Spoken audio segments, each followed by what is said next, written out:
Good day everyone. Welcome to Petrogrid's YouTube channel. Today we'll be addressing how to splice logs with Microsoft's Power BI. In our last video, we walked through the process of assembling data for analytics. Now that we have the data assembled and displayed, we will walk through the process of merging and splicing together different depth log curves. We will illustrate this process with a simple example. We will start with two gamma ray logs indexed by depth, GR and GRM1, and end with a spliced log displayed as a single composite curve. To achieve this, we will select one log mnemonic to be the primary curve source, and another to be the supplementary curve source. The supplementary curve will be used to fill in depth intervals where the primary curve has no data. Next, we will adjust the supplementary curve to match corresponding primary curve values along both the depth and signal axes. Then, we will trim and splice it to the primary curve, resulting in a new composite curve. Lastly, we will export the composite curve into a CSV file. We'll be using WITSML data provided by Energistics that has already been processed by Petrogrid's PGXML, and Microsoft's Power BI to perform the curve manipulation, splicing, and export. Let's begin. Here we have two plots of GR and GRM1.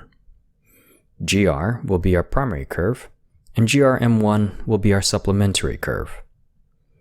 To determine how much GRM1 must be adjusted before splicing, we will zoom in on the area of depth overlap and overlay the two plots. Next, we will depth shift and normalize GRM1 to GR. For the purposes of this example, our adjustments will be visual approximations.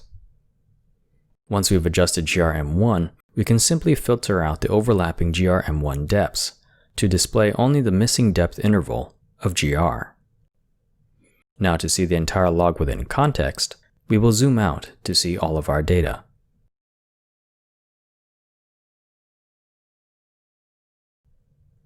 We now have a preview of our final gamma ray composite curve. To create the composite curve and export it, we will simply create a new set of columns containing the adjusted and spliced data.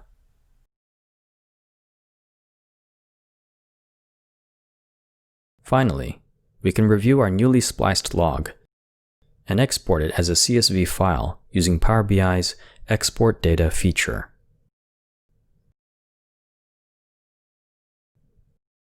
Thank you for watching this video on log splicing. If you found this video informative and helpful, please share it with others and let us know by leaving a comment below and giving this video a thumbs up. If you'd like to be kept up to date whenever we release new content, subscribe to our channel and click on the bell icon. In our next video, we'll be learning how to integrate different WITSML objects, such as well, trajectory, mudlog, and message data, with Microsoft's Power BI.